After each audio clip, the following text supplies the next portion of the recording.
Donc, on va passer à l'ordre du jour. Donc, aujourd'hui, nous allons voir en affaires générales la convention entre le syndicat mixte Val-de-Loire et la commune nouvelle du Lude pour la mise en œuvre et le financement des conteneurs enterrés et semi-enterrés de collecte de déchets ménagers.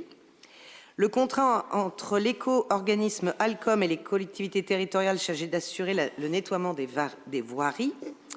La composition du Conseil des sages. En affaires financières, nous allons aborder l'OPHRU, c'est l'approbation du projet de convention sur le territoire de la commune nouvelle, ainsi que son règlement d'application.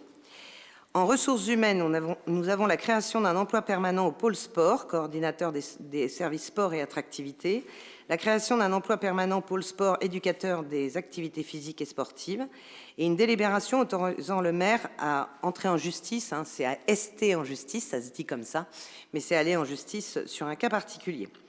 En urbanisme, nous avons la signature de la convention de portage EPFL Mayenne-Sarthe, et puis nos informations diverses. Est-ce que vous avez quelque chose à dire sur cet ordre du jour ou je le passe aux voix? Qui vote contre? Qui s'abstient? Je vous remercie. Alors, on va commencer donc par la convention entre le syndicat mixte du Val-de-Loire et la commune nouvelle du Lude pour la mise en œuvre et le financement des conteneurs. Donc, vous savez que le syndicat mixte de Val-de-Loire a précisé la répartition de la prise en charge des équipements et des travaux d'installation de conteneurs enterrés ou semi-enterrés dédiés aux déchets ménagers. Voilà. Donc la fourniture et la livraison reviennent au syndicat mixte Val-de-Loire avec délégation de la maîtrise d'ouvrage du génie civil aux communes. Donc la commune nouvelle souhaite disposer d'un parc de conteneurs enterrés et semi-enterrés sur sa commune et répondant aux besoins des usagers et à ses exigences d'accessibilité pour les usagers. Donc une convention propre à cette opération est donc requise et elle a pour objet de préciser les modalités de fourniture de ces conteneurs et de mise en œuvre de ces conteneurs enterrés ou semi-enterrés. Est-ce que vous avez des questions sur cette convention? Non? Je vous propose de la passer aux voix. Donc, qui vote contre? Qui s'abstient? Je vous remercie. Ensuite, nous avons un contrat entre l'éco-organisme Alcom et les collectivités territoriales chargées d'assurer le nettoiement des voiries. J'ai souhaité qu'on puisse avoir un partenariat avec l'association Alcom, enfin c'est un éco-organisme, l'idée étant de travailler autour des mégots de cigarettes. Comme vous savez, sur les bords de Loire, nous n'avons pas encore de cendriers et nous avons un certain nombre de cigarettes qui sont jetées sur les bords de Loire, très clairement. Mais je vous dirais que dans la ville du Lude, dans sa globalité, nous avons un souci avec ce déchet qui est jeté sur la voirie. Nous avons donc cet éco-organisme qui se propose de travailler avec nous sur ce sujet. Donc sa mission, c'est de participer à la réduction de la présence des déchets issus des produits de tabac, donc les mégots, jetés de manière appropriée dans l'espace public. Donc son objectif premier, c'est de réduire la présence des mégots dans ces espaces publics, 20% d'ici 2024, 35% d'ici 2026 et 40% d'ici 2027. Donc les actions pour Alcom sont de sensibiliser, donc ils fournissent des outils de communication et de sensibilisation pour les communes, puisqu'on va conventionner avec eux. La mise à disposition de cendriers, voilà, qu'on pourra répartir dans la commune. Il faudra définir en fait les lieux stratégiques où il y a le plus de mégots.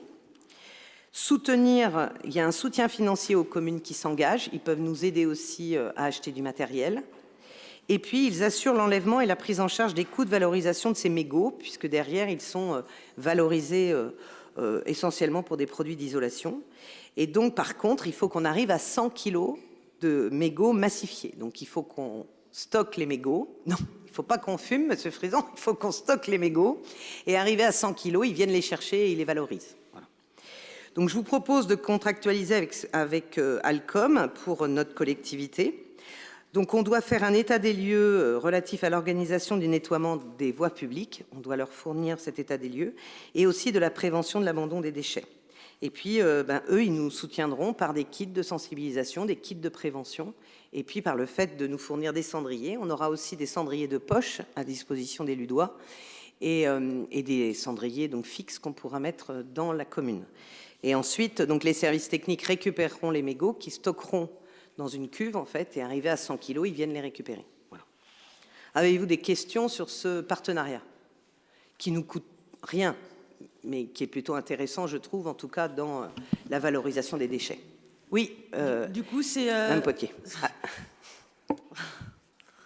Du coup, c'est à qui de choisir les lieux où est-ce que ça va être situé, en fait, les cendriers? La commission voirie va y travailler. Voilà. Il faut qu'on trouve des lieux stratégiques, en fait. On ne peut pas mettre un cendrier où on va avoir 2 mégots, ça n'a pas d'intérêt pour nous. Il faut qu'on ait vraiment des lieux stratégiques. Bon, au bord de Loire, très clairement, là où il y a le coin pour s'asseoir et charger son téléphone, vu le nombre de mégots que je retrouve, je pense que c'est un lieu stratégique. Je pense surtout les lieux publics, en fait, où est-ce qu'il y a beaucoup de population, comme au niveau du gymnase, tout ça, donc... Alors aujourd'hui, nous avons, je vous rappelle, des cendriers qui sont sous forme de vase avec du sable, etc. L'idée, c'est de les remplacer par des cendriers où on puisse récupérer les mégots, en fait. Ce sont des cendriers qui sont exprès, où vous mettez le mégot à l'intérieur, il tombe, et ensuite on récupère par un système, en fait, de récupérateur en dessous, en fait, et on peut les récupérer. Voilà. Donc on va signer, et puis on va avoir des kits de sensibilisation aussi, hein, qu'il faudra communiquer aussi à la population, en leur disant que tous les mégots qui seront mis dans ces cendriers-là seront revalorisés. Ça peut motiver aussi les gens de les jeter dans la rue, globalement. Voilà. Pas d'autres questions? Je vous propose de le passer aux voix. Qui vote contre? Qui s'abstient? Je vous remercie. Donc on va signer la convention et puis je vous tiendrai informé derrière comment ça va s'organiser. Ensuite, nous passons à la composition et la nomination du Conseil des sages. Donc, je vous rappelle qu'au Conseil municipal, en date du 30 janvier 2023, nous avons créé un Conseil des sages pour la commune nouvelle. Adopté à l'unanimité cette création, et donc cette création nous a amené aussi à signer une convention avec le Conseil des sages national, qui a son règlement en termes d'organisation, puisque le Conseil des sages est un organisme officiel. Et après avoir recueilli les candidatures, organisé une réunion d'analyse des candidatures sur des critères notés dans le règlement intérieur, qui ont été approuvés en commission santé et solidarité en date du 13 mars 2023. Donc les critères retenus dans ce règlement intérieur sont les motivations des candidats, écrits ou sur rendez-vous, parité, âge, etc. Donc Madame le maire vous propose la liste de 12 candidats suivants pour composer le Conseil des sages. Avant, je voulais quand même préciser comment ça s'était passé. Nous avons donc reçu 14 candidatures à la commune. Sur les 14 candidatures, nous avons eu 8 hommes et 6 femmes. Sur les 14 candidatures, lorsque nous les avons analysées, nous avions donc, alors je n'ai pas pris mon papier, mais je l'ai de tête, nous avions donc 2 candidatures sans aucune motivation écrite, juste un coup de fil disant je souhaite faire partie du Conseil des sages. Nous avions une personne qui a motivé sa candidature par mail. Nous avions donc 10 personnes qui ont motivé leur candidature par un courrier que nous avons en notre possession, et une candidature qui n'a pas motivé par écrit, mais que j'avais rencontré en rendez-vous et sur lesquels nous avions échangé. C'est quelqu'un qui a beaucoup donné au sein du conseil municipal jeune avant et qui souhaitait continuer à œuvrer pour la commune. Voilà. Donc, lorsque nous avons analysé ces 14 candidatures, donc je rappelle avec 8 hommes et 6 femmes, nous avons donc retenu les 6 hommes et 6 femmes qui avaient motivé leur inscription à ce Conseil des sages. Et nous n'avons pas retenu 2 personnes qui n'avaient donné aucune motivation, ni écrite ni orale. Donc, les 6 femmes et les 6 hommes qui respectent donc la parité obligatoire dans un Conseil des sages sont les suivants. Ghislaine Thomazeau, Jean Py, Anne-Marie Jourdan, Pascal Monnier, Catherine Coiffard, Michel Bélanger, Sylvette Doguet, Serge Vivier, Marianne Corbel, Alain Lombard, Véronique Guillot et Claude Champion. En précisant quand même plusieurs choses, la première chose, c'est que lorsque nous avons créé le Conseil des sages en conseil municipal, il y a eu des articles de presse derrière demandant donc aux Ludois, dans leur globalité de la commune nouvelle, de faire acte de candidature. Nous avons ensuite fait un article dans le Loiret-et-Marconne demandant à ce qu'il y ait un acte de candidature. Nous avons mis aussi sur les réseaux sociaux cet acte de candidature. Nous avions donné, Céline de tête, un délai d'1 mois que nous avons repoussé ensuite à plus de 2 mois pour pouvoir avoir le maximum de candidatures. Nous avons fait des appels lors des réunions de bureau auprès d'ensemble des adjoints et des élus pour aussi aller voir les habitants et puis leur proposer de rentrer au Conseil des sages. Voilà, je crois que beaucoup d'élus ont fait ces démarches-là. Je pense à Jackie, je pense à Ingrid, mais aussi à Céline. Nous avons été voir, et moi aussi, je suis allée voir un certain nombre de personnes. Bon, nous n'avons pas réussi à avoir des candidatures. J'aurais préféré avoir plus de candidatures pour pouvoir avoir une commission vraiment sur les motivations propres. Or là, finalement, on n'a pas eu de choix puisqu'il n'y avait que 12 personnes qui ont fait acte de candidature motivée. Voilà. Donc c'est vrai que c'est dommage. Moi, ce que j'espère, c'est que cette première année de Conseil des sages, en tout cas, donnera envie à d'autres de pouvoir l'intégrer, et potentiellement l'année prochaine nous pourrons revoter, puisque nous avons voté 12, rappelez-vous, lorsque nous avons créé ce Conseil des sages. Rien ne nous empêchera l'année prochaine d'augmenter le nombre de personnes au Conseil des sages et de relancer des candidatures pour avoir des personnes différentes. Voilà. En tout cas, là où je suis contente, nous avons quand même 12 candidats. On aurait pu en avoir moins, et nous avons une parité complète avec des personnes venant un petit peu de partout, avec des profils très différents. Donc je tiens à la disposition du conseil municipal toutes les lettres de motivation, puisqu'on les a, il n'y a pas de souci, qui montrent que ces 12 personnes sont vraiment très motivées. L'objectif, Céline, c'est de faire une réunion du conseil des sages à la rentrée, voilà, pour qu'ils puissent se réunir, apprendre à se connaître, et puis ensuite définir au sein du conseil des sages s'ils veulent s'organiser en commission ou pas. Voilà, avez-vous des questions sur cette délibération? Oui, moi j'ai une réaction. C'était une question que je voulais vous poser en fin de conseil. Lors de la dernière réunion de commission santé sociale, était notifiée dans le conducteur de réunion la composition du conseil des sages. Un élu de lycée s'est étonné de ne pas y trouver de lycéen et a demandé pourquoi n'apparaissait pas une personne qui avait fait acte de candidature. Pour l'adjointe, cette personne n'avait pas adressé de courrier de candidature, ce que vous venez de dire. Moi, je vais leur rappeler Mme Tomaso, qui m'a indiqué n'avoir rien envoyé. Dire, j'ai compris de qui il s'agissait. L'ensemble des membres de la commission a réagi, demandant à modifier le nombre de membres, demandant à voter la composition de ce conseil, mais il a été répondu que ce point n'était qu'une information, n'appelant pas de vote. Donc la fin de ma question change, puisque vous avez donné une réponse. Moi, je note que la place de lycée dans la commune nouvelle est un peu accessoire en la matière dans le conseil des sages. Alors, pour répondre à votre question, la première chose, c'est qu'en effet, la commission sociale ne peut pas faire de délibération. Or, nous avions tous voté à l'unanimité, je rappelle, en conseil municipal, la création de ce conseil des sages à 12. Donc, en effet, l'adjointe, Mme Petit, de la commission sociale ne peut pas vous dire, bah oui, on va changer le nombre sans passer par le conseil municipal. Donc, c'était pas possible. Donc là, clairement, non. La première chose. Deuxième chose, en effet, les deux personnes qui n'ont pas été retenues, parce qu'ils sont deux à ne pas être retenus, deux hommes, une personne de Dissé, une personne du LUD. Il n'y a pas que quelqu'un de Dissé, ils sont deux à ne pas être retenus parce qu'ils n'ont pas fourni aucune motivation, ni écrite, ni orale, ni rendez-vous avec Madame Petit, ni rendez-vous avec moi, ni écrit, ni mail. Voilà. Donc dans le Conseil des sages, et vous pouvez aller le vérifier légalement, puisque nous sommes tenus quand même de respecter les règles du Conseil des sages, puisque c'est un organe officiel. La première des choses, c'est que la personne qui rentre au Conseil des sages doit le motiver. Je ne vois pas comment je peux choisir d'enlever quelqu'un qui a motivé par courrier pour quelqu'un qui ne l'a pas motivé. Voilà. Par contre, je suis d'accord avec vous sur un point, c'est qu'il est extrêmement dommage que nous n'ayons pas de lycéens sur les 12 qui sont présents sur le Conseil des sages. Ce n'est pas manque, je crois, d'avoir été voir nombre de lycéens et de leur avoir demandé, mais qui n'ont pas voulu le faire. Jackie, tu veux peut-être intervenir sur ce sujet, mais vous avez fait des démarches plus d'une fois.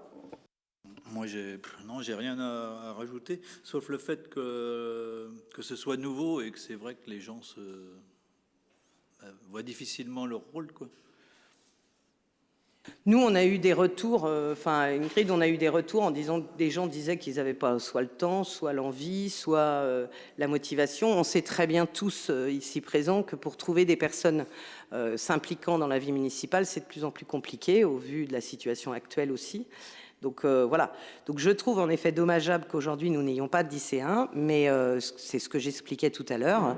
Rien ne nous empêche l'année prochaine de faire une nouvelle délibération en augmentant l'effectif, mais encore une fois, lorsque nous analyserons les candidatures des prochaines personnes qui voudront rentrer au Conseil des sages, il faudra qu'elles soient motivées.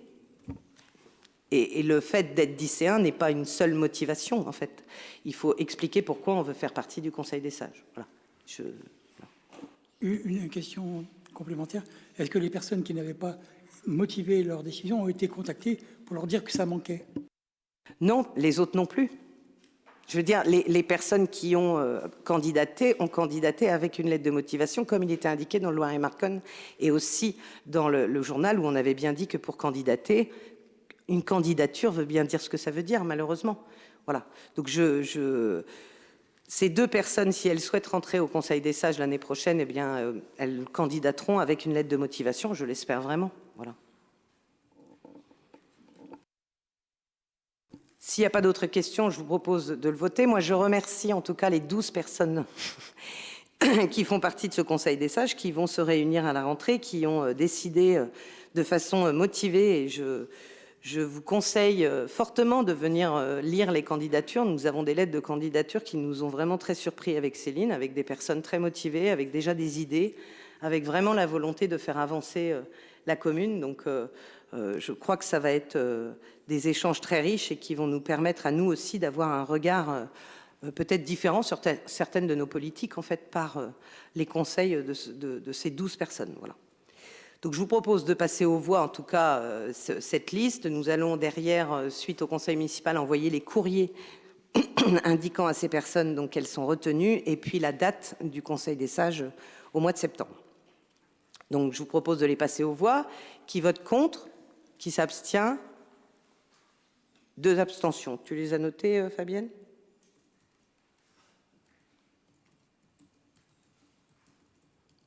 Merci beaucoup.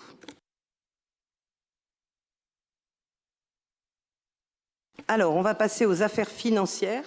Ah, l'astreinte. Donc, il y a une petite erreur sur votre conducteur, c'est l'OPAH-RU et non pas l'OPAJ-RU. L'approbation du projet de convention OPAH-RU. Alors, je vous rappelle, nous avons un projet global d'OPAH sur l'intercommunalité et puis nous avons une spécificité RU, ça veut dire rénovation urbaine, sur la ville du Lude. Donc, nous devons aujourd'hui signer cette convention et le règlement d'application. Donc, la communauté de communes a pris partiellement la compétence de la politique du logement et du cadre de vie. Donc, elle est compétente pour mettre en place une opération programmée de l'amélioration de l'habitat, ce qu'on appelle l'OPAH, ainsi qu'une opération programmée de l'amélioration de l'habitat renouvellement urbain. Et là, c'est au sein de la commune nouvelle du Lude. Donc, ce projet de convention définit l'ensemble des modalités qui ont été retenues pour les différents signataires. Donc, les objectifs sont multiples de cette OPAH-RU. C'est provoquer un effet d'entraînement sur des secteurs particulièrement dégradés, en ayant recours, si besoin, à une intervention directe de la collectivité pour faire cesser des situations d'habitat indigne, de vacances prolongées ou d'abandon de biens. C'est aussi améliorer l'offre résidentielle des propriétaires occupants à faibles ressources, construire une filière attractive de l'accession-rénovation, prévenir et traiter la vacance, élever la qualité technique et patrimoniale des réhabilitations de logements et du patrimoine bâti. C'est aussi contribuer à la transition énergétique, prévenir et traiter le mal-logement, améliorer l'image du centre-ville et faire du centre-ville du Lude le secteur le plus attractif. Sur la base des résultats de l'étude opérationnelle réalisée en 2022, il est prévu d'accompagner 50 logements minimum sur 5 ans, répartis comme on vous les a mis sur le document. Donc, un nombre de logements occupés par des propriétaires, donc modestes et très modestes, pour un total de 35 logements. Et puis, des 15 logements locatifs appartenant à des bailleurs privés indignes. Et donc là, on est aussi sur 15 logements. Donc, ces objectifs de conventionnement pourront être reventilés au cours de la convention en fonction des dossiers qui vont nous arriver. Donc, du coup, cette OPAH-RU nous permet aussi de conventionner avec l'ANA, de développer des aides à l'amélioration de l'habitat, mais aussi de suivre cette animation d'OPAH-RU sur la ville du Lude. Voilà. Donc, la communauté de communes Sud-Sarthe finance le reste à charge de l'ingénierie, donc participe à cette OPAH-RU, bien évidemment, et elle abonde aussi les aides aux travaux. Vous avez l'ensemble des plafonds d'assiette que l'intercommunalité abondera aussi. On vous a mis l'ensemble des abondements aux aides de l'ANA, de l'intercommunalité. Et puis, la commune nouvelle participera aussi, dans le cadre de l'OPAH-RU, sur sa commune, à hauteur de 2 000 € par logement pour des projets de travaux associés à la sortie de vacances de logement. D'accord ? Et donc, on l'a provisionné pour 13 primes, pour un montant aujourd'hui de 26 000 € sur 5 ans. Nous avons aussi des investissements de maîtrise et de recyclage du foncier bâti. Donc, on va calibrer au cours de l'opération les montants d'investissement qui seront liés à l'acquisition et au recyclage de ces fonciers bâtis qui sont indignes, en péril ou en très mauvais état. Voilà. Avez-vous des questions par rapport à cette OPHRU? Monsieur Oui, Frison. sur la phrase 15 logements locatifs appartenant à des bailleurs privés indignes, ce n'est pas les bailleurs qui sont indignes, je suppose? Ce sont les logements. Dans la Convention, c'est marqué comme ça. Je ne donnerai pas de jugement, mais à partir du moment où vous mettez à la location un logement indigne, on peut se poser la question quand même de... Voilà. Bon. C'est ça. S'il n'y a pas d'autres questions, je vous propose de le passer aux voix. Qui vote contre? Qui s'abstient? Je vous remercie. On va pouvoir mettre en œuvre donc cette OPHRU. En ressources humaines, le premier, c'est la création d'un emploi permanent pôle sport, coordinateur des services sport et attractivité. Alors les deux postes qui vont se créer sont liés à un départ en retraite, pour être clair, et une réorganisation des services. Donc on vous propose de créer un emploi permanent pôle sport, coordinateur des services sport, et qui va aussi être en lien avec l'attractivité. Donc il faut savoir que nous avons un agent qui part en retraite, un agent qui part en disponibilité. Donc en fait, les deux créations de postes qu'on fait là sont liées à deux départs. D'accord ? Ce ne sont pas des créations de postes supplémentaires. Mais par contre, c'est une réorganisation. Voilà. Donc, bon, voilà, on vous l'a dit, considérant le départ à la retraite de la coordinatrice et l'avis favorable de la commission sport en date du 12 avril, on vous propose donc la création de ce poste de coordinateur sport qui va être créé donc à temps complet à partir du 15 septembre 2023. Avez-vous des questions particulières sur ce poste? Comment? Il faut mettre le micro, Monsieur Frison. Sur notre feuille, c'est 1er octobre. À temps complet. Vous êtes sur le deuxième poste, à mon avis. Le premier poste, c'est le 15 septembre, Monsieur Frison. Vous avez été trop vite. Vous avancez trop vite, Monsieur Frison. Monsieur Néron. Oui. Une petite observation. On fait référence dans le projet de délibération de la commission sport-loisirs du 12 avril. C'est 12 février. Hein. C'est pas 12 avril. Ah ben, moi j'ai le compte 12 rendu. avril. Moi j'ai le compte rendu de la commission mercredi 12 février. Donc.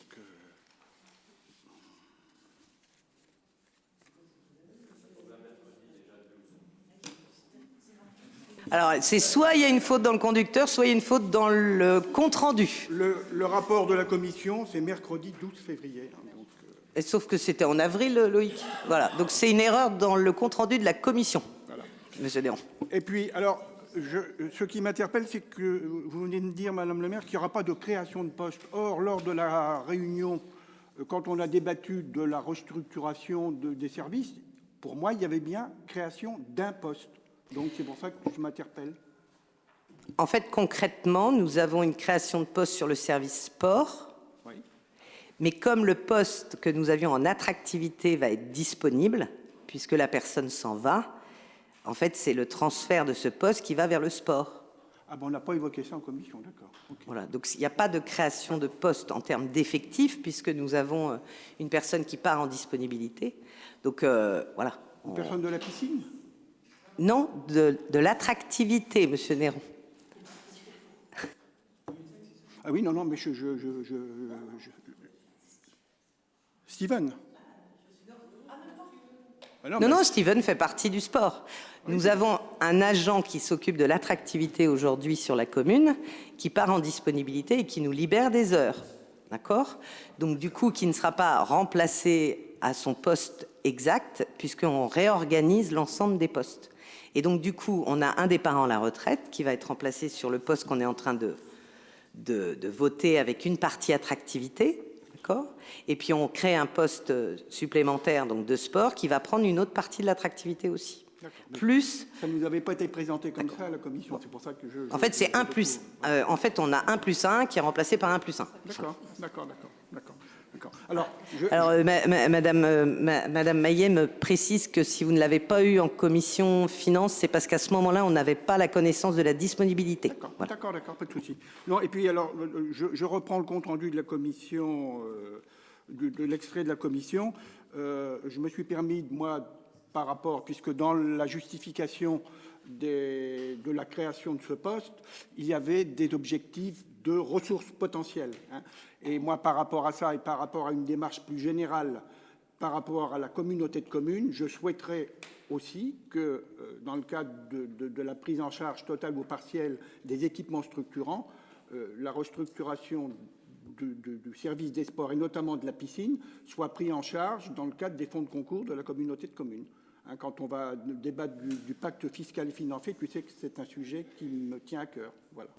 Complètement d'accord avec vous, Michel Néron. Et si vous arrivez à cet objectif, je vous applaudirai sans aucun problème. Mais c'est un objectif et je m'y tiendrai, oui, tout à fait. Aucun souci. Eh ben, c'est voilà. parfait. Aucun souci. Le 12 février, c'était un dimanche. Alors, je sais Donc pas voilà, donc sûr c'était que bien la le 12 commission... avril. Moi, c'est pas moi qui ai rédigé le compte-rendu. Hein. Je te rassure, c'est pas moi non plus. Après, l'erreur est humaine, c'est pas grave. Bon, en tout cas, sur ce premier poste, s'il n'y a pas d'autres questions, je vous propose de le passer aux voix. Qui vote contre? Qui s'abstient? Je vous remercie. Et puis donc le deuxième poste où était tout à l'heure Monsieur Frison déjà, qui est donc un poste qui sera disponible au 1er octobre 2023 parce qu'en effet il est en lien aussi avec notre disponibilité entre guillemets. Voilà, c'est un poste qui est un poste permanent pôle sport éducateur des activités physiques et sportives. Voilà, et donc c'est un poste qui est ouvert aux fonctionnaires, mais qui peut aussi être ouvert d'ailleurs à un agent contractuel en fonction des recrutements. Voilà. Est-ce que vous avez des questions sur ce poste? Je crois qu'on a répondu aux deux du coup. Oui, Madame Potier. Est-ce que vous avez déjà des candidatures, pardon? Oui, tout à fait, on a déjà des candidatures. Voilà. Pour les deux postes d'ailleurs, au demeurant. Le 15 septembre, c'est très tôt, hein, donc on a déjà des candidatures, mais l'analyse des candidatures n'est pas faite du tout pour le moment. Voilà, il faut attendre le vote du conseil municipal de ce soir pour qu'ensuite nous puissions enclencher des entretiens, et des rendez-vous, etc. Voilà. Donc je pense que de toute manière, la commission sport sera associée puisque c'est sa thématique. Voilà. S'il n'y a pas d'autres questions, je vous propose de le passer aux voix. Qui vote contre? Qui s'abstient? Je vous remercie. Ensuite, nous avons donc une délibération autorisant le maire à entrer en justice, à ester en justice, on dit, mais c'est entrer en justice. Donc, par lettre en date du 24 mai 2023, monsieur le greffier en chef du tribunal administratif de Nantes nous transmet une requête présentée par et pour monsieur Didier Roumy, qui est un agent de la commune, qui attaque donc la commune au tribunal administratif de Nantes. Sa volonté, sa requête, c'est d'annuler 2 arrêtés de sanctions qu'il a eu. Donc la première sanction suite à un conseil de discipline du centre de gestion et une deuxième sanction qu'il a eue cette année. Voilà. Donc on vous demande l'autorisation évidemment d'autoriser notre avocat à prendre ce dossier en main et à nous défendre au sein du tribunal administratif sur sur sa demande qui parle de 2, parce que c'est une seule demande en fait, mais qui demande l'annulation de 2 arrêtés. Voilà. Est-ce que vous avez des questions par rapport à ça? Oui. Est-ce que ces arrêtés ont eu un effet sur sa carrière? Pas sur la carrière, non, mais ça a été départ? des mises à pied. Non, il est toujours dans nos effectifs. Ah, il est toujours dans les effectifs? Oui, c'était juste des mises à pied de quelques jours. Voilà. Mais la première sanction a été validée par le conseil de discipline du centre de gestion et la deuxième est en conséquence de la première puisqu'il avait, pour être clair, il avait une sanction avec sursis et donc le sursis est retombé puisqu'il y a eu une nouvelle faute. Voilà. Bon. S'il n'y a pas d'autres questions, je vous propose de le passer aux voix. Qui vote contre? Une voix, donc c'est Mme Breton. Qui s'abstient? 2 voix. 3. Monsieur Frison.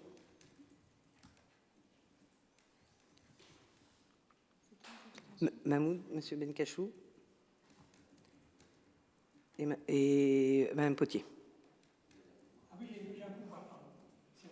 Oui, et puis du coup, Monsieur de Guinten.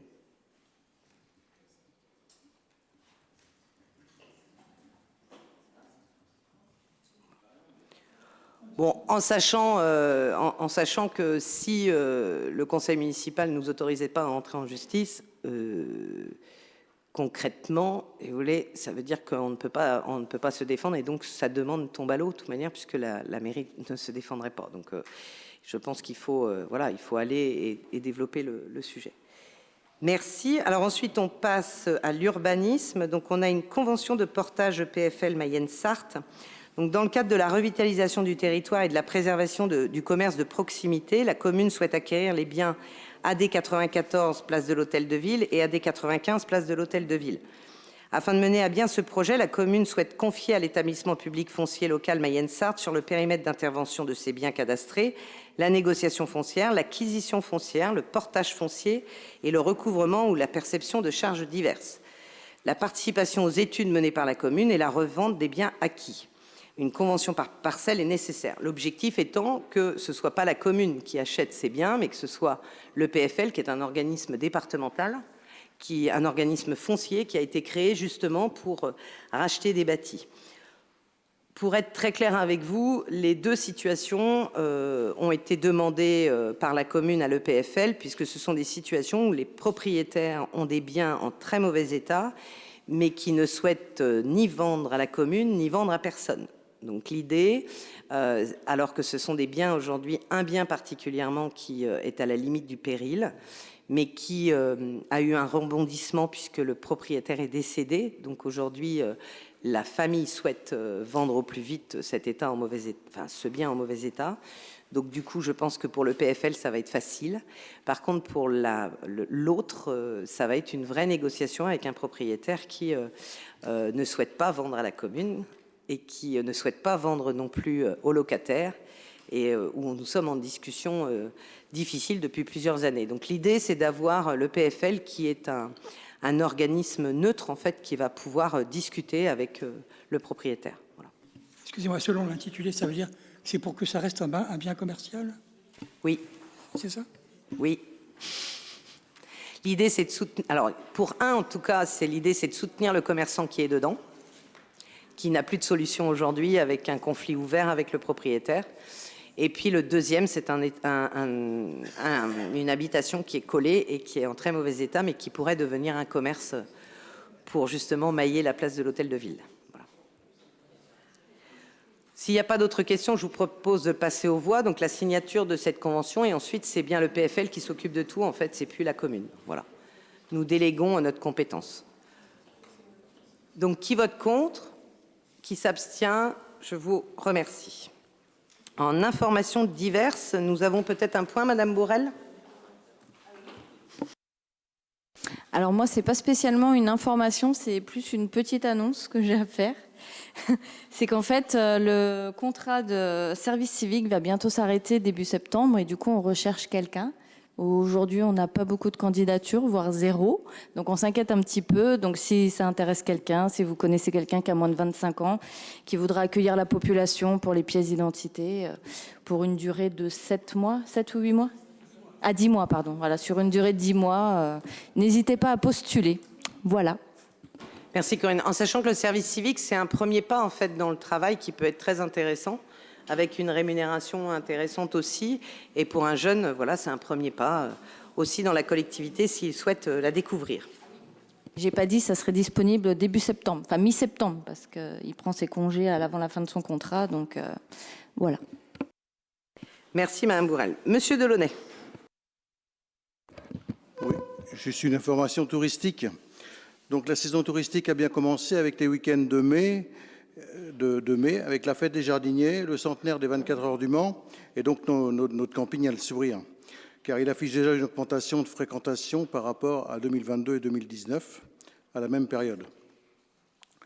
De plus, cette année, la réouverture de la guinguette baptisée Free Will par son nouveau gérant Wilfried Calette va redonner un grand air de vacances. Vous pouvez tous vous y rendre pour une restauration rapide midi et soir tous les jours de la semaine, de 11h à 22h pour déguster une glace ou crêpe à la sortie de la piscine ou tout simplement y flâner devant un café. Pour info, les food trucks seront toujours présents certains soirs de la semaine au camping comme les années précédentes. N'oubliez pas non plus la possibilité pour tous de louer des canoës et des vélos normaux ou à assistance électrique pour vos balades en famille. Il suffit simplement de vous adresser à l'accueil aux heures d'ouverture. Bonnes vacances à tous. Et du coup, j'en profite parce que j'ai été reprise, donc je vais repositionner. Donc, on peut aussi louer des paddles et on peut jouer au paddle. Voilà. Depuis samedi. Donc, nous avons inauguré des paddles qui sont des terrains de tennis, et nous pouvons louer des padels, qui sont des sortes de planches en fait sur lesquelles on peut aller sur le Loir. Voilà. C'est pas toujours simple. Et donc toujours à l'accueil du camping. J'ai juste une information par rapport à côté du camping, il y a des terrains de tennis. Ça serait bien par contre de laisser une pancarte pour dire où est-ce qu'il faut se renseigner pour avoir les clés. Parce que tout le monde ne sait pas où se trouvent les clés, où se renseigner pour aller chercher les clés pour le terrain de tennis qui est à côté du camping. On peut peut-être mettre une affiche en disant d'aller à l'accueil du camping, Voilà. tout simplement. Ouais. Tout à fait, j'en prends note, on va faire le nécessaire rapidement. Je passe la parole à Monsieur Le Gallais pour la culture. Oui, ça sera plus court que d'habitude. Voilà. Donc, on fait un petit rétro sur le mois de mai. Nous avons projeté 8 films pour 123 spectateurs et 415 € de recettes. Depuis le 1er janvier, nous sommes en situation à 1714 spectateurs. C'est à peu près le même niveau que l'an dernier, dont, par contre, 24,27% de gratuits, ce qui est un peu plus élevé de 2 points que l'an dernier. Pour le mois de juin, qui se termine bientôt, nous avons reçu 162 spectateurs, et là, avec 30% de gratuits. Donc, les gens éclusent leur billet de gratuité avant le 30 juin.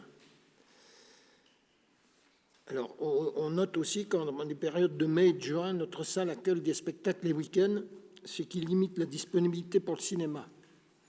Nous avons eu en mai des problèmes techniques, et 2 films n'ont pas pu être projetés. Nous avons aussi des problèmes de son, et un certain nombre de spectateurs s'en plaignent. Culturel. On va rappeler la belle réussite avec Mentissa. Le 14 juin, sur l'esplanade Ronsard, l'hommage à Johnny par Chantal de Zutano Bazar a attiré une trentaine de personnes. Le 15 juin, la retransmission de l'opéra L'élixir d'amour de Donizetti a attiré 67 spectateurs. Nous avons eu quelques problèmes techniques liés à Internet. Et on a perdu à peu près un quart d'heure de la projection. Et là aussi, beaucoup de spectateurs se sont plaints du son trop élevé et très irrégulier.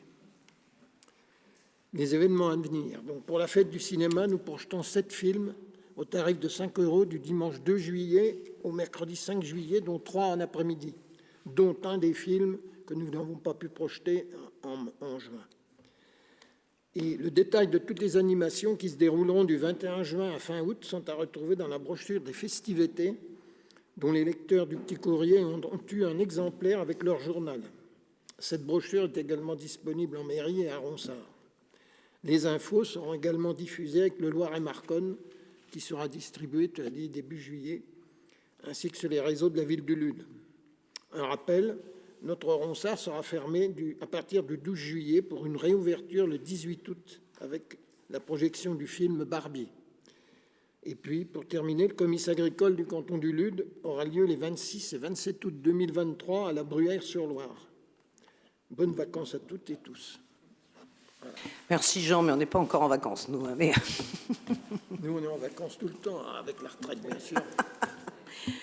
Très bien. Bah, écoutez, je propose qu'on passe aux questions de la minorité, du coup.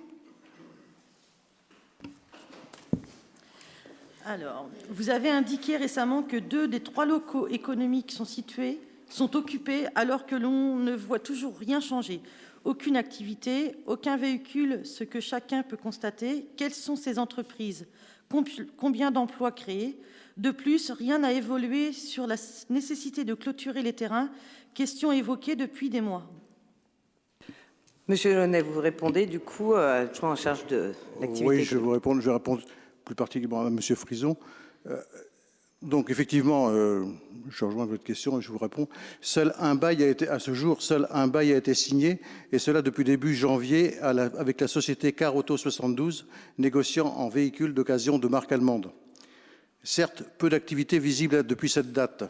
Juste quelques samedis en avril ou mai, on a pu apercevoir quelques véhicules à l'extérieur. Mais cette société est à jour de ses loyers. Je les ai interpellés à 2 reprises et ils m'ont à chaque fois répondu que ça allait venir.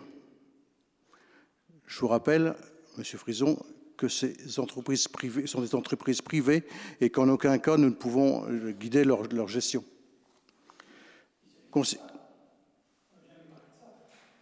Non mais je veux simplement dire que effectivement il n'y a pas d'activité, mais on ne peut pas leur reprocher de ne pas faire d'activité. C'est ça, je veux dire. C'est leur façon de fonctionner. Ils peuvent fonctionner dans le noir et tout en payant leur loyer. Malheureusement, on peut rien. Moi aussi, je préférais qu'il y ait de la vie tout autour, rassurez-vous. Cependant, les autres bâtiments, à ce jour, rien de signé. Mais nous sommes toujours en contact avec 2 entreprises intéressées qui sont encore soit dans la réflexion, soit dans des démarches administratives. Effectivement, on a rencontré plusieurs porteurs de projets. Effectivement, c'est pas simple, c'est souvent des fois des projets qui sont assez lourds, pas forcément tout à fait décidés, où il manque des informations administratives ou plein de choses. Donc effectivement, c'est long. Simplement à savoir que l'AISP intégrera la 2e partie du bâtiment loué à Carotto 72 pour la période de travaux des locaux actuels. Malgré une communication faite dans les revues très professionnelles, à savoir la Chambre des métiers et la CCI, nous constatons une légère baisse de demande d'information depuis environ 2 mois, mais nous travaillons sur ce dossier, même si concrètement ça ne se voit pas. Comme vous l'avez relaté dans la presse, l'absence de clôture autour de ces bâtiments n'a jamais été un frein à leur location. Et d'ailleurs, je vous rappelle que la première clôture à venir cette année est inscrite au budget qui vous a été présenté et que vous avez voté dernièrement. Les devis sont à la signature et les premiers travaux vont démarrer prochainement en fonction des plannings des entreprises. Monsieur Frison, je tiens à vous rappeler que vous faites partie de la commission Attractivité Économie et que vous êtes le bienvenu et donc l'occasion pour vous de débattre ensemble de tous ces sujets qui vous questionnent. Mais malheureusement, vous étiez convié aux 2 derniers, mais vous étiez absent et non excusé. C'est dommage. J'espère avoir répondu à vos questions. La dernière fois, vous avez dit que les clôtures, vous ne pourriez pas tout clôturer. Effectivement, le budget ne l'a pas permis. On a acté une première clôture sur le bâtiment qui était déjà loué, donc le prioritaire. Et donc, c'est acté, ça va être fait dans l'année. Et donc, je vous dis, les devis pour cette première partie sont faites sur le budget 2023 et les autres vont suivre.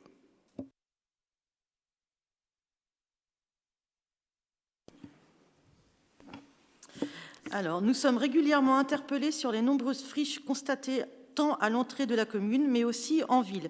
Le City-Stade a Dissé. Nous savons que la réglementation sur les produits phytosanitaires a une influence. Mais pourquoi pas de fauchage lorsque les herbes sont hautes? Ne pourrait-il pas y avoir un accord avec un cultivateur? Michel, tu réponds ou Ingrid, comme tous les deux. À Dissé, il n'y a pas de City-Stade.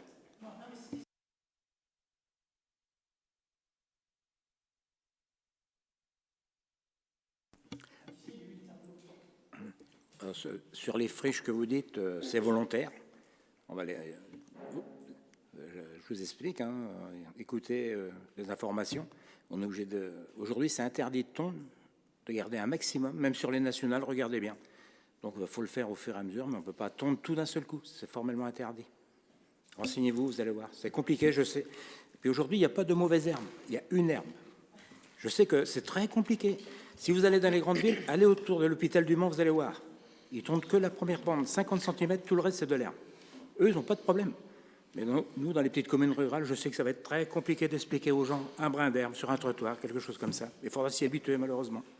Voilà. Pardon.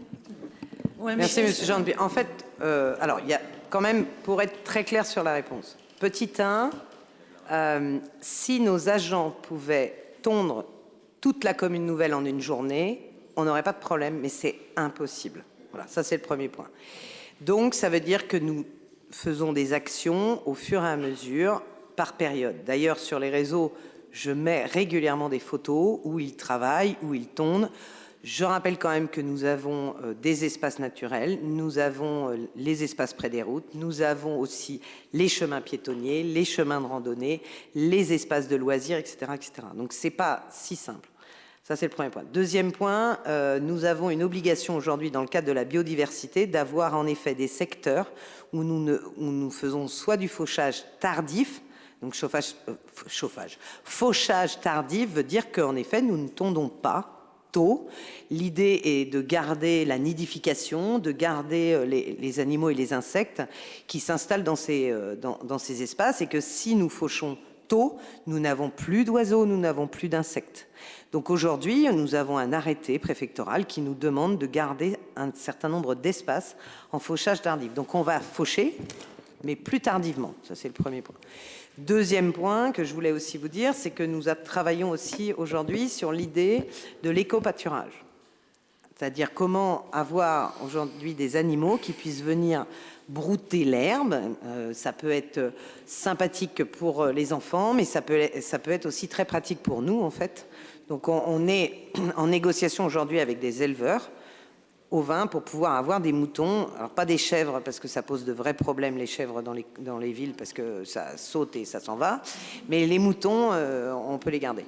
Donc voilà. Et puis le quatrième point, je suis consciente que, et là-dessus je rejoins Michel, vous savez, moi je reçois des gens qui me disent la ville est sale.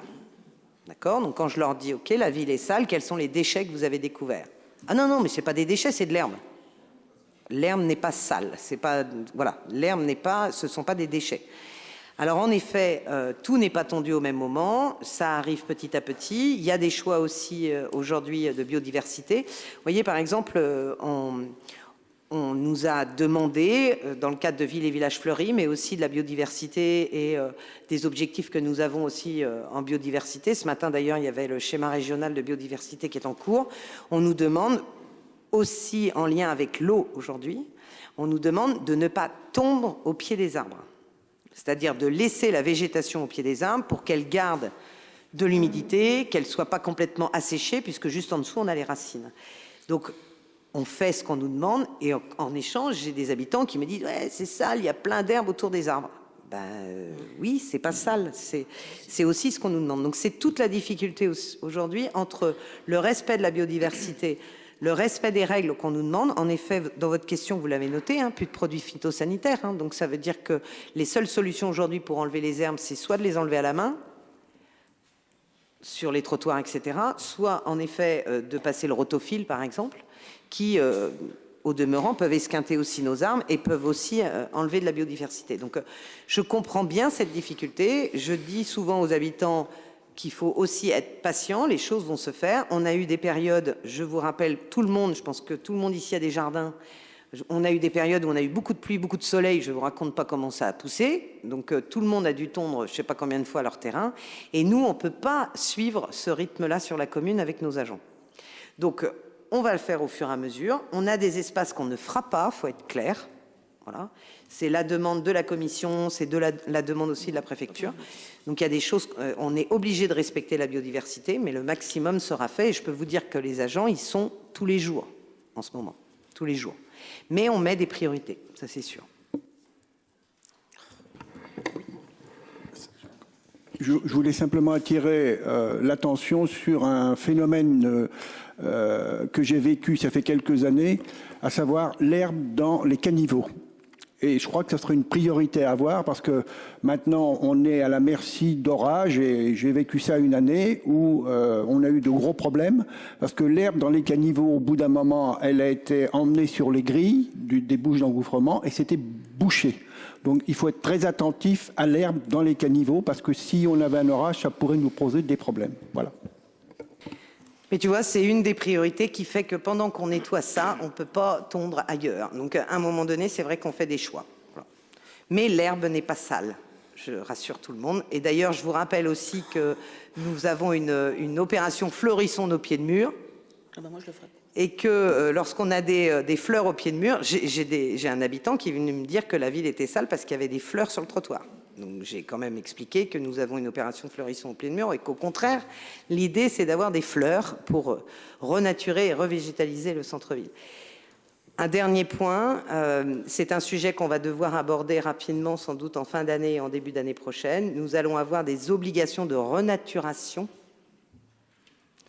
sur la commune avec la loi ZAN, si vous en avez entendu parler, c'est-à-dire zéro artificialisation nette, c'est-à-dire qu'aujourd'hui nous n'avons plus le droit de prendre des terrains agricoles, etc. pour faire construire, l'objectif étant de limiter l'étalement urbain. Donc deux choix s'imposent à nous. La première, c'est de construire sur nos espaces disponibles sans en créer de nouveaux. Donc, on parle des dents creuses, par exemple.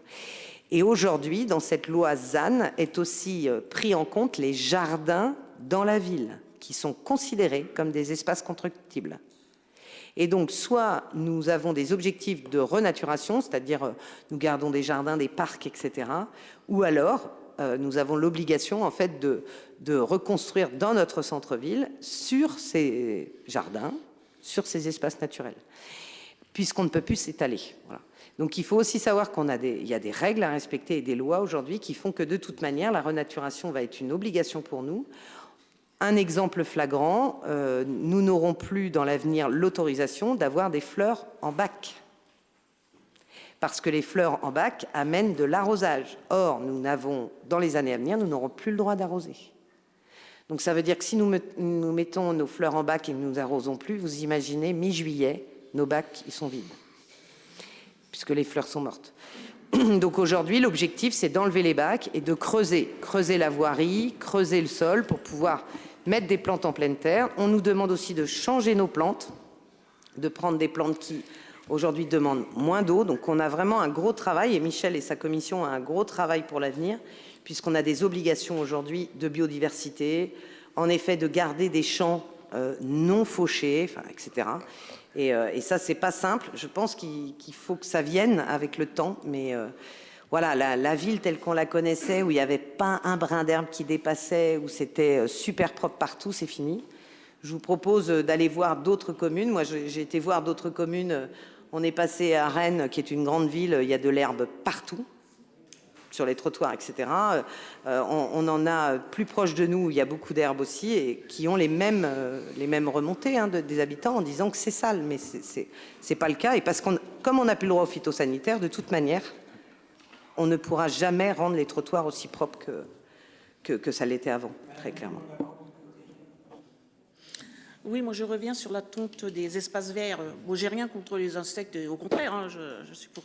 Mais par contre, laisser un lotissement comme mon lotissement dans l'état où il était, je suis pas d'accord. Je suis pas d'accord, c'est quand même une zone pavillonnaire. Et quand on arrive, on voit de l'herbe, ça fait vraiment dégoûtant. Pour moi, c'est dégoûtant. Moi, j'ai rien contre. C'est pas dégoûtant, l'herbe. Non, l'herbe, c'est pas dégoûtant, mais de laisser comme ça dans un espace vert parmi les habitations, moi, je suis contre. Là-dessus, je suis contre.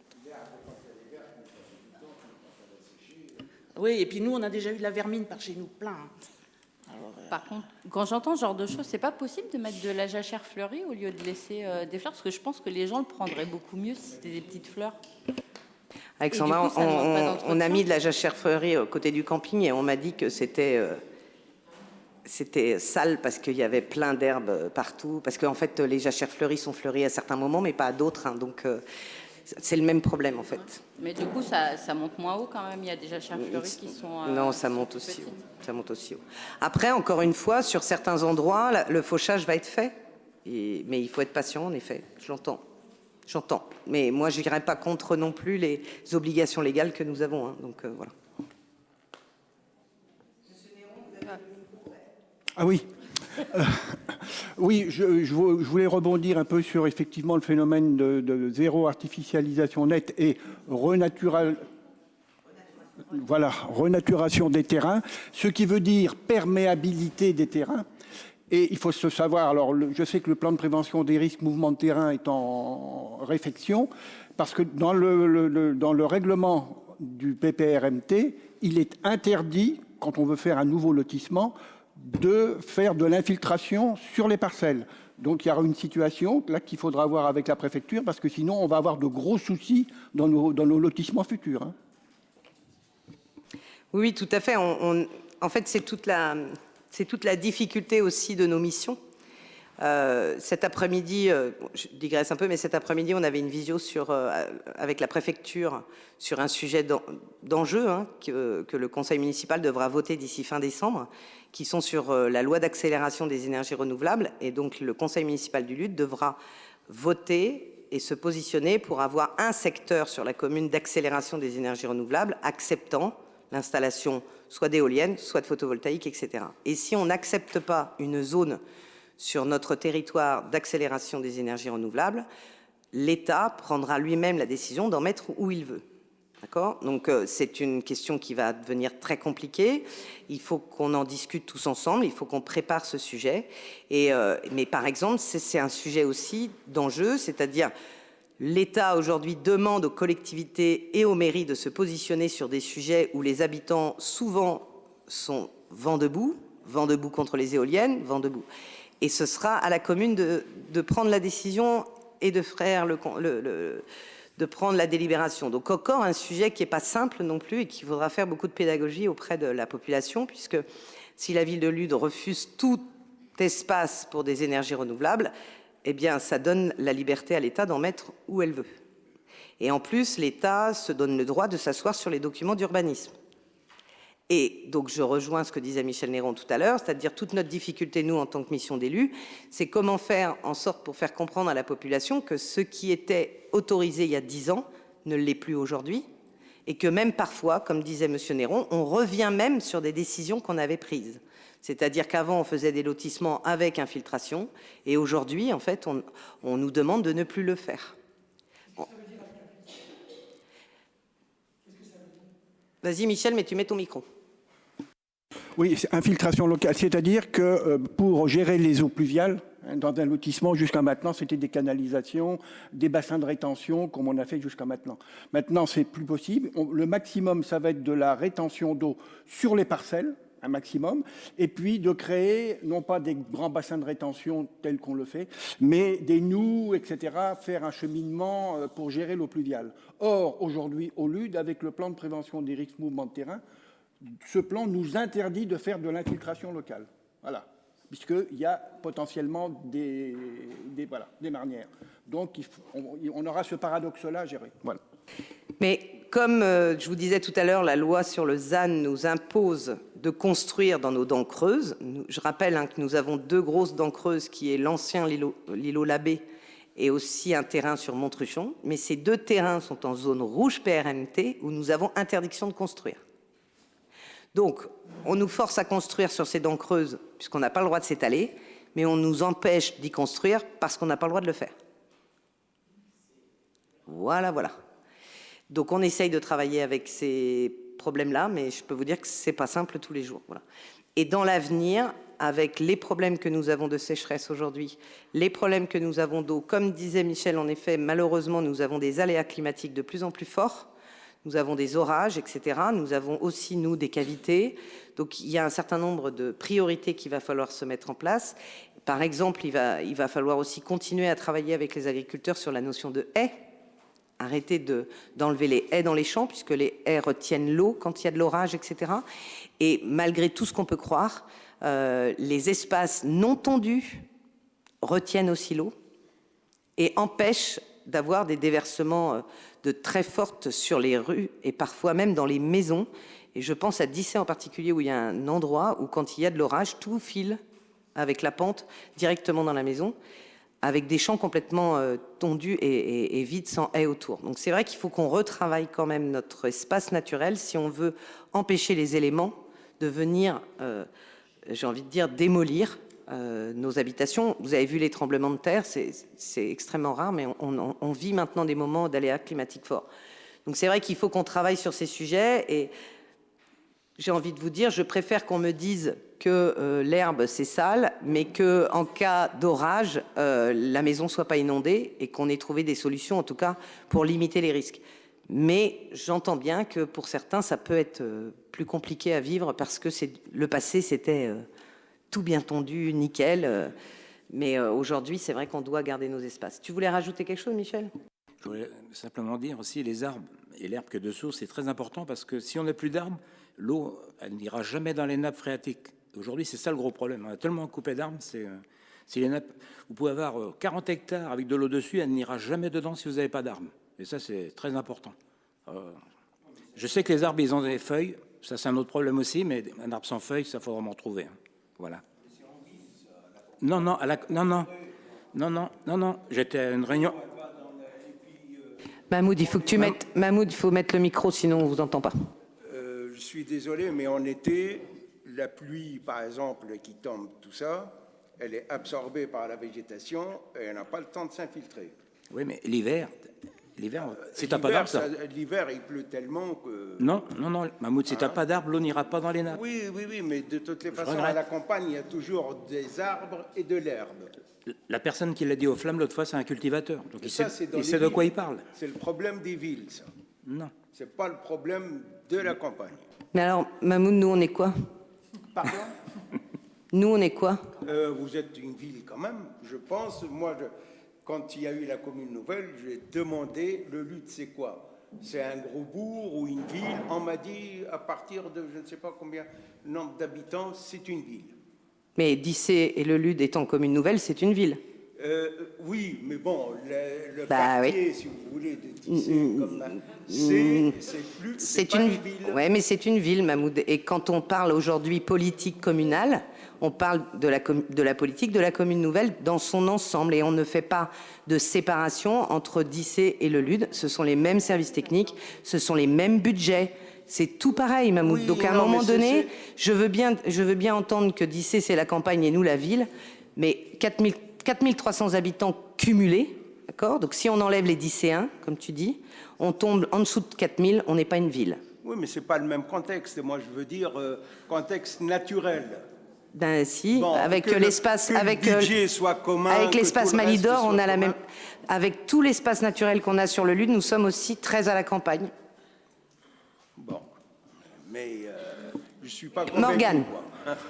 Après, on parle de l'eau, mais il y a aussi là, avec les chaleurs qu'on a actuellement, plus l'herbe est haute, et aussi, il faut rappeler que plus ça fait baisser la température. Donc il y a aussi un intérêt. Enfin là, étant en plein été. C'est une façon aussi comme une autre de pouvoir un petit peu retenir la fraîcheur aussi autour de nous, quoi. Alors, Morgane, complètement d'accord. Aujourd'hui, les études montrent que plus nous sommes minéralisés, plus les températures augmentent, on le sait bien. Une ville où il n'y a pas d'herbe et où il n'y a pas d'arbres, etc., les températures montent. Donc c'est pour ça aussi que le gouvernement et la politique globale sur la biodiversité demandent la renaturation. Et la renaturation passe par pas du tout des pelouses de gazon qui n'apportent pas, qui sèchent en fait et qui vont cramer de toute manière l'été, donc qui n'apporteront pas de fraîcheur. Donc c'est vrai qu'on nous demande aujourd'hui dans la fauche de ne pas faucher au ras du sol parce que sinon la végétation meurt en fait avec l'été. Donc il faut garder une certaine hauteur. Alors après, la hauteur, c'est pas non plus de garder des mètres de hauteur, mais en effet, ça permet aussi de diminuer la température dans nos villes et villages. Oui, moi je voulais juste vous dire qu'on avait reçu le jury régional pour la démarche ville et village fleuris ce matin à Dissé-sous-Lude. Donc ils nous demandent de faire mieux, encore beaucoup mieux que ce qu'on fait. Et le problème, c'est que dans la tête des gens, c'est qu'on va faire encore moins bien, parce qu'on en fait déjà de trop. Donc il faut qu'on remette des arbres, il faut qu'on tourne moins, il faut qu'on respecte les pâquerettes, il faut qu'on... Pardon ? C'est ce que je proposais pour le parking en face de la mairie, mettre un peu plus d'arbres. Mais du coup, au pied des arbres, il faudra garder les herbes. Un parking ombragé, c'est-à-dire, il faut pas... Oui, mais Mahmoud, on sera obligé de garder l'herbe au pied des arbres et on te dira que ce sera sale. Je vois les arbres dans le lotissement d'Annie, les ronds d'herbe qu'il y a au pied des arbres, il a trouvé ça magnifique, le gars. En fait, Jackie disait que le jury qui est passé ce matin est passé dans le lotissement de Dissé, où vous habitez, et a trouvé magnifique les herbes tout autour des arbres qui n'ont pas été coupés. Et donc Dissé a pris des points. Voilà. Il nous a dit qu'il fallait qu'on fasse encore mieux. Il nous a dit qu'on était en bonne voie, mais il fallait continuer à faire des efforts. De laisser l'herbe, voilà. Bien, vous aviez d'autres questions? Non, c'est bon. Oui. Lors du dernier conseil, j'avais fait remarquer que je n'avais pas été invité à la commission bâtiment, dans laquelle devait être reliée la commission économie d'énergie. Et lors de ce conseil, vous avez demandé à M. Ami d'organiser cette réunion rapidement, parce qu'il y aurait un sujet, alors je ne sais pas lequel, et il y a bien eu une commission bâtiment la semaine dernière, mais toujours pas de commission propre économie d'énergie. Et quand même, il y a un sujet, il a fallu 3 semaines pour une intervention sur les toilettes du gymnase allumées en permanence. Le chauffage était encore allumé à l'école Brassens le 5 juin. Il paraît réellement nécessaire de pouvoir avoir une réflexion distincte de la commission bâtiment, à l'heure où nombre de communes innovent en la matière. Alors, j'ai deux réponses. Alors, concernant le gymnase 2, c'est celui que vous parlez. Donc, effectivement, j'ai fortement baissé les temps d'allumage, notamment au niveau des sanitaires et des circulations. J'ai encore vérifié ce matin au niveau des sanitaires. Il y a 3 minutes, je pense que c'est suffisant avant de se retrouver dans le noir. Concernant la commission, pas la commission, mais le groupe de travail sur les économies d'énergie, effectivement, j'en avais pris l'initiative. Nous finalisons en ce moment avec Ternéo, qui est le partenaire choisi par le Pays Vallée du Loir pour le degré tertiaire concernant les économies d'énergie. J'étais encore vendredi 16 juin en vision avec eux. Les pistes d'analyse sur nos plus gros sites de consommation sont piscines, espaces Ronsard, gymnases, maisons des assos, foyers, les lilas, écoles et mairies. Une dernière visio avant restitution est prévue vendredi prochain, 30 juin. Nous organiserons une réunion du groupe de travail le 7 juillet. L'heure reste à déterminer. Quant au compte rendu, c'est moi qui l'avais fait. Il sera donné par la même occasion.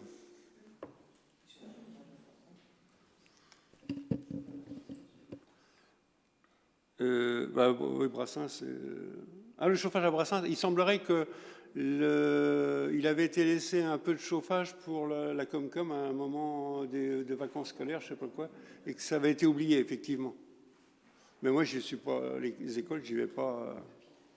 Mais quand vous avez une info comme ça, il faut la remonter le plus rapidement possible. Non, mais c'est ça. Enfin, après, c'est vrai que vous pouvez nous en parler un mois après au conseil municipal, mais globalement, ce qui est important, c'est de nous prévenir assez vite. Ni moi ni Jean-Claude ne peuvent être dans tous les bâtiments en même temps à vérifier s'il y a du chauffage, de l'électricité, etc., etc. Donc il faut nous remonter les informations. La commission bâtiment de la semaine dernière, je ne le savais pas. Ben non, si ça ne nous est pas remonté, non, on ne le savait pas. En ce qui concerne le chauffage, les instituts étaient au courant. Donc j'ai pris l'initiative d'appeler. Donc les instituts ne nous l'avaient pas dit, c'est ça? D'accord. Bon, oui, après, voilà, ils avaient froid peut-être aussi. Bon. En tout cas, voilà, la communication parfois. Voilà.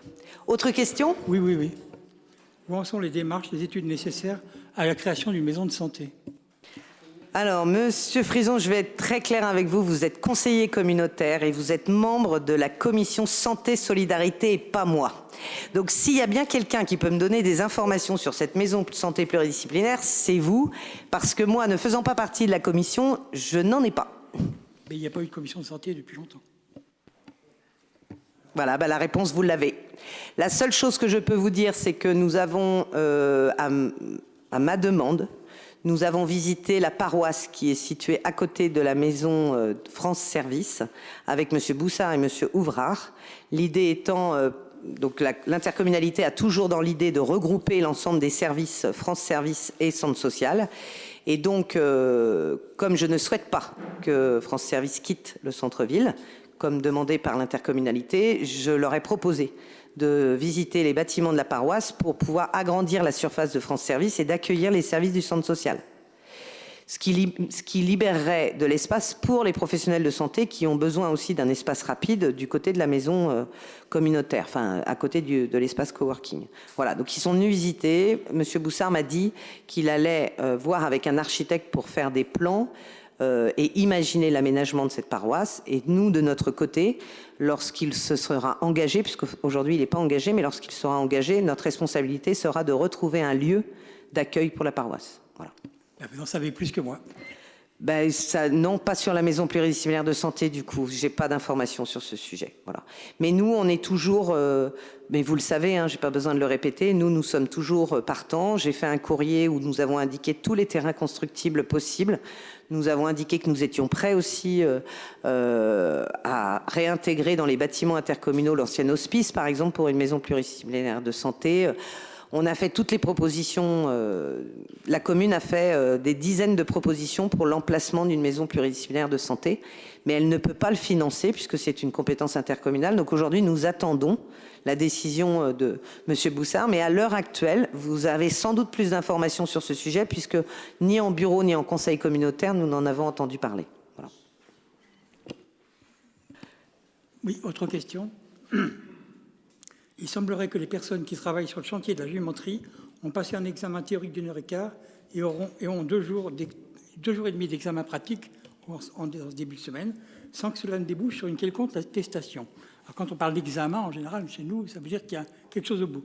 Vous m'avez répondu directement en me disant que la mairie n'était pas directement en charge de ça, que c'était le CHAM, mais la mairie étant demandeur, enfin, c'est une prestation de service en quelque sorte.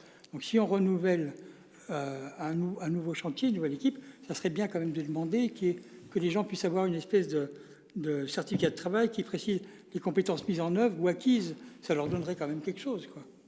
Donc quand vous m'avez posé la question, je vous ai répondu ça parce que j'avais pas la réponse. Sauf que cet après-midi, je suis allée sur le chantier. Ils étaient en train de passer leur examen blanc. Et c'est vrai que le chef de chantier m'a dit « Mais Madame Latouche, c'est vous qui avez remis les diplômes l'année dernière aux stagiaires. » Et j'avais oublié. Donc oui, en effet, à chaque session, nous remettons un diplôme sur une attestation de formation de maçon bâti. Voilà. Donc non, ils partent bien avec une attestation et un diplôme, puisque le CHAM est un organisme de formation qui est reconnu aujourd'hui. Donc, mais j'avais oublié. Donc sur le coup, je vous ai dit, Monsieur Frison, je vous répondrai par mail, j'irai chercher l'information. Et cet après-midi, on m'a dit, enfin, Madame Latouche, vous les remettez tous les ans. Voilà. Donc on les remettra cette année aussi à ceux qui auront réussi l'examen. Ils étaient cet après-midi en examen blanc. Et franchement, je trouve que les stagiaires de cette année sont très très bons quand même. Enfin voilà, je vous conseille à tous d'aller voir. À titre d'information, je pense qu'on peut le donner quand même ce soir. Nous avons été sélectionnés parmi 90 dossiers en France. Nous sommes dans les 20 derniers. Combien ? Voilà, ils en prennent 25 et donc et le gagnant entre guillemets des 25. Donc nous avions un photographe officiel du gouvernement qui était là aujourd'hui, qui a pris des photos sur la jumenterie. Et si nous sommes sélectionnés, en fait, on aura une exposition dans les jardins de l'Élysée. Donc on a pris en photo les stagiaires. C'est pas que le bâtiment évidemment. Hein. L'objectif, c'est de montrer le chantier école. Donc si voilà, je croise les doigts pour que nous soyons sélectionnés. Je trouve que ce serait une belle communication sur la ville du Lude, sur son patrimoine et surtout sur la formation de nos jeunes et moins jeunes, parce qu'il n'y a pas que des jeunes qui sont en formation sur le chantier école. Voilà. Et puis pour ceux qui ne savent pas, mais si vous voulez aller vous promener sur la jumenterie, allez-y. L'entreprise Lecor actuellement est en train d'installer tout le bois de base avant de clouter les ardoises. Et donc la jumenterie va être bientôt hors d'eau complètement, parce qu'il y avait la charpente, mais là ils sont en train de la mettre hors d'eau. D'ici la fin de semaine, elle sera hors d'eau en bois, et ensuite ils installent des milliers et des milliers d'ardoises pour pouvoir couvrir la jumenterie. Donc n'hésitez pas à aller vous promener, c'est un beau lieu. J'ai une dernière petite question qui n'était pas posée comme ça, mais je sais que vous avez été coincé sur le bac, et j'ai entendu ce week-end, j'ai été interpellé par des personnes qui ont été coincées sur le bac à chêne en milieu, et des gens costauds qui n'y arrivaient pas, ils étaient bloqués. Est-ce qu'il n'y a pas un souci ? Effectivement, moi j'ai eu le même problème, c'est-à-dire qu'il y a un maillon qui se coince dans la planche et on se retrouve bloqué au milieu, donc on fait marche arrière et on vient au point de départ, on solutionne, effectivement. Les planches sont séchées et les mailles de la chaîne se coincent dedans. Et Céline a eu le même problème, moi ça m'est arrivé. Et il n'y a pas moyen de corriger ce petit problème, je sais pas. Parce que c'est dommage que les gens se retrouvent coincés au milieu, quoi. Non, mais on est en train de voir avec les services techniques comment on peut trouver le moyen de colmater l'interplanche. Parce qu'en fait, c'est l'interplanche qui bloque les maillons. Voilà. Oui, okay. Donc on est en train de voir comment faire pour pouvoir bloquer l'interplanche. Après, moi, j'ai eu une expérience où, en fait, on ne pouvait pas passer parce que volontairement, de l'autre côté, ça bloquait. Mais, en fait, quelqu'un avait fait un nœud de l'autre côté. Donc, ça peut arriver aussi. Voilà. Malheureusement. C'est bon pour les questions, Monsieur Frison. Je voulais juste vous informer quand même que nous avons terminé cet après-midi la remise des permis vélo et piétons à l'ensemble des élèves sur la commune, donc des écoles publiques, privées, de la commune nouvelle du Lude, et nous avons terminé sur l'école des Louperviers cet après-midi. Donc ça a été une belle opération et je remercie Monsieur Le Noble pour tout le temps qu'il a passé sur ce sujet. Je voulais aussi vous dire que l'inauguration des padels s'est très bien passée aussi, et je passe le message à l'ensemble des habitants, même si c'est le tennis club ludois aujourd'hui qui en a la gestion, nous avons gardé des créneaux gratuit pour pouvoir essayer. Et sincèrement, la petite plaisanterie, je tiens à le dire quand même, samedi, nous avons quand même réussi à faire jouer Madame la sous-préfète, Monsieur le conseiller départemental, Monsieur le sénateur et Madame le maire au padel. Et donc, je pense que si nous y arrivons, tout le monde peut y arriver. Voilà. Oh non, c'est peut-être pas un match. Mais en tout cas, voilà, sachez que c'est un terrain qui est plus petit, les raquettes sont plus petites, il y a moins besoin de frapper fort, donc n'hésitez pas à aller essayer, c'est vraiment une très belle structure. Et je rappelle quand même que c'est la seule de tout le Sud-Sarthe et du Nord Maine-et-Loire. Donc c'est quand même un lieu d'attractivité pour notre commune, et tant mieux. S'il n'y a pas d'autres questions, je vous souhaite une bonne soirée et la fin du conseil municipal. Merci beaucoup.